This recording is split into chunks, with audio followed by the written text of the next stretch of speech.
Sejam bem-vindos ao mundo real visto pelos ciclos geográficos. Esse é o espaço que eu criei para a gente tratar de manchetes, notícias, relatos, situações do cotidiano, tudo aquilo que nos fornece material para a gente compreender de que forma a geografia auxilia na compreensão dos fenômenos e fatos que ocorrem na superfície terrestre, que por vezes, então, vão influenciar a nossa vida. Por vezes não, né? Na maioria das vezes vão influenciar as nossas vidas.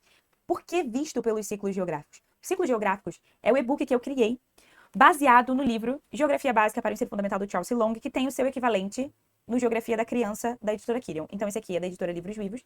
E você também encontra esse mesmo conteúdo, esse mesmo livro, em outra capa, em outro título, que sobretudo se chama, né, Geografia da Criança, da editora Kirion. Então, esse livro possui 45 lições de geografia. E essas lições, a primeira vez que eu li esse livro, né, eu percebi que essas lições, elas poderiam gradativamente se tornar mais complexas, de forma que você conseguisse utilizar o mesmo material durante mais tempo e tornando aquele assunto que foi abordado de forma mais simplista em primeiro momento, um pouco mais complexo. Foi nesse sentido, então, que eu criei os ciclos geográficos. Os ciclos geográficos pegam cada uma das 45 lições que estão presentes nesse livro e destrincha em 3 fases, que eu chamei de alfabetização geográfica, conexão geográfica e representação geográfica.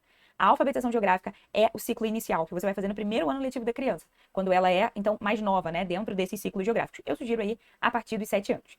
Esse ciclo de alfabetização geográfica é o ciclo em que nós vamos não apenas realizar as atividades propostas no livro, mas também vamos construir um glossário geográfico. Ou seja, nós vamos ir atrás do que significam aqueles fenômenos que nós estamos estudando, tá? Então, esse glossário vai ser construído com as definições daquele fenômeno, daquele fato, daquela forma que a gente está estudando, certo? O ciclo de conexão geográfica, ele já vai pegar aquele fenômeno, que é o objeto principal ali do conteúdo da lição, e ele vai isolar esse fenômeno de forma que nós possamos pesquisar sobre ele, realizar algum tipo de experimento, narrar, enfim, nós isolamos então esse fenômeno para compreendermos como ele funciona. Em seguida, nós então vamos fazer, no último ano letivo aí do ciclo geográficos, nós estamos no ciclo de representação geográfica. Quando aquele fenômeno que antes tinha sido isolado para a gente compreender um pouco melhor como ele funcionava, vai retornar à superfície terrestre para a gente então verificar qual é a sua distribuição, de que forma ele pode ser representado, de que forma ele surge na superfície terrestre. Nesse mundo real de hoje, nós vamos trabalhar a lição 13. Então, assim, o mundo real, ele não vai seguir a ordem crescente das lições. Nós abordaremos as lições conforme surgirem notícias, relatos, manchetes que sejam relevantes para a gente comentar à luz dos ciclos geográficos, certo? Então, essa lição 13 se chama Chuva, Vento e Neve. Nós vamos trabalhar esses 3 fenômenos aqui, tanto na lição, né, quanto no ciclo geográficos, visto que é um material complementar. Então, quando você pega os ciclos geográficos, você vai ver, ó, lição 13 corresponde, então, à mesma lição do livro. Qual é o nosso objetivo nessa lição 13? Compreender a existência dos fenômenos do tempo atmosférico e as características climais regionais associadas.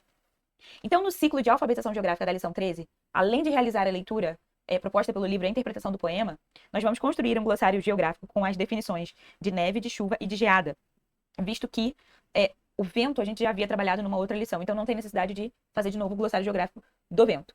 No ciclo de conexão geográfica, portanto, depois que a gente já realizou todas as definições, nós vamos isolar o fenômeno da chuva e compreender quais são os 3 tipos de chuvas existentes e como eles se formam, como essas chuvas se formam. E no último ciclo, que é o ciclo de representação geográfica, nós vamos buscar a explicação por trás da distribuição desse fenômeno. Então, por que em determinados lugares nós temos uma maior ocorrência de precipitação de chuvas do que em outros? Por que em determinados lugares nós temos uma maior ocorrência de neve do que em outros? Porque em alguns lugares nós nem temos neve. Então, a gente vai compreender como isso acontece no ciclo de representação geográfica. Porque aqui eu vou te guiando numa atividade que é para gerar esse tipo de observação e compreensão por parte do estudante. Então, dentro da lição 13, que é a que vai ser a base da nossa análise do caso hoje, nós vamos trabalhar o ciclo de representação geográfica, tá certo?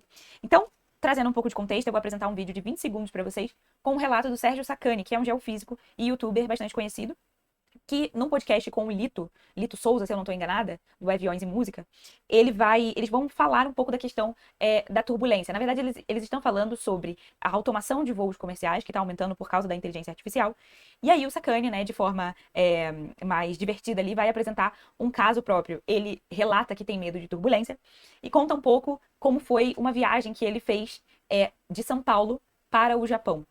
Então, observe esse vídeo, né? Escute bem o trajeto e depois a gente vai analisar, à luz do ciclo de representação geográfica da lição 13, o que está acontecendo, né? Por que o Sérgio Sacani tem essa percepção? Vamos lá, vou colocar aqui o videozinho para vocês. Falei que a gente foi pro Japão, né? O pessoal entendeu? Eu fui pro Japão e eu fui pelos Estados Unidos. Então eu fui São Paulo, Houston, Tóquio. O avião ele sobe aqui, ó. os Estados Unidos e atravessa lá perto do Polo, lá, Alasca e tal. Aí tava falando pro Lito antes que, pelo amor de Deus, cara, nunca mais quer passar uma turbulência cara, na minha vida. Aquela lá foi me certificou em turbulência. Então, olhem só que interessante. O Sérgio Sacani relata que o voo dele para Tóquio sai de São Paulo para Houston, nos Estados Unidos, e de Houston ele vai passar pelo Alasca para chegar no Japão. Essa rota, de fato, pelo Alasca, vai ser uma rota muito mais próxima da Ásia do que se a gente fosse pelo lado leste, né? Então, se ele fosse por cima da África ou da Europa para chegar no Japão, o trajeto seria muito maior do que seguindo a oeste, tá certo? Então, esse trajeto é um trajeto mais curto para se chegar no Japão a partir do território brasileiro. Bom, e aí é o que acontece de interessante. Ele diz que quando ele está sobrevoando a região ali do Alasca, a turbulência é muito pesada. E por que isso acontece? Se vocês observarem bem aí, o Alasca, ele está em cima do Círculo Polar Ártico. Se vocês conseguem perceber, eu não sei se eu consigo apontar aqui exatamente, mas o Alasca está nessa região e o Círculo Polar Ártico, ele está a 66,5 graus no hemisfério norte. Então, essa região aqui, 66,5 graus, é a região do Círculo Polar Ártico. E foi a região, então, que ele relatou turbulência, né? Um caso de turbulência significativo. Gente, por que isso acontece? Agora eu vou mostrar um outro mapa para vocês, que a gente chama de mapa de circulação geral da atmosfera, circulação atmosférica global, enfim, qualquer um desses dois termos é útil.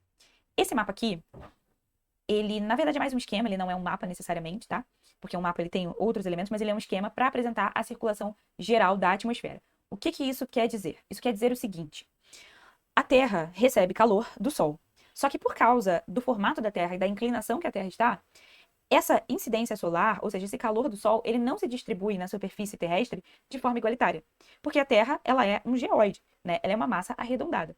Portanto, existem porções do continente que elas estão dispostas de uma forma que recebem maior quantidade de calor, e existem aquelas porções continentais que já estão numa curvatura maior. E, portanto, nessa curvatura maior, elas vão receber uma menor quantidade de calor do Sol, tá?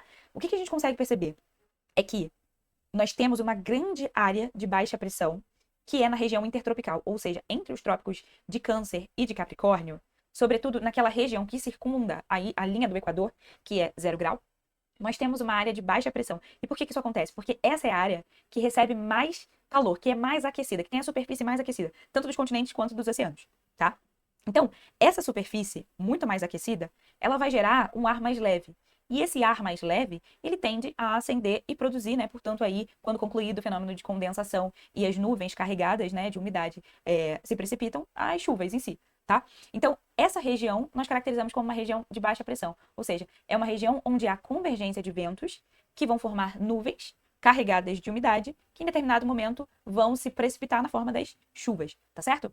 Bom, nós temos uma alternância na distribuição de áreas de alta pressão e de baixa pressão na Terra. Então, basicamente, se a região intertropical é uma região de baixa pressão, a região seguinte, que corresponde às zonas temperadas, ou seja, aquelas zonas que estão entre os trópicos de Capricórnio e os círculos polares, entre o trópico de Câncer e o círculo polar ártico, e entre o trópico de Capricórnio e o círculo polar antártico, elas vão ser áreas, então, de alta pressão. E o que significa essa alta pressão? São áreas onde há maior dificuldade na formação de nuvens. Portanto, são áreas onde há uma divergência, uma subsidência do ar.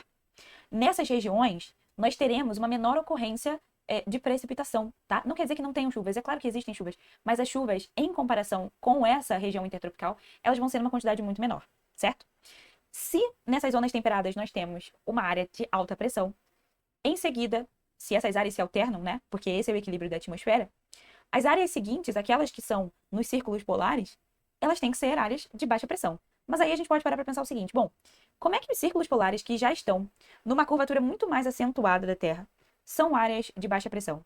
Essas áreas se constituem áreas de baixa pressão porque ali nós temos encontro de massas de ar. Há uma massa de ar fria, densa, tá? Que se forma nessas regiões polares, que quando se encontra com as massas de ar formadas nas regiões temperadas, elas se chocam e produzem chuvas. Então, essa região dos círculos polares, ela é uma região de baixa pressão porque nós temos esse encontro de massas de ar. E ainda que as zonas temperadas elas sejam menos quentes do que as zonas intertropicais, as zonas temperadas são mais quentes, são mais aquecidas pelo calor do Sol do que as zonas polares. Portanto, o choque de massas de ar se dá justamente quando a gente tem essa diferença de temperatura, tá?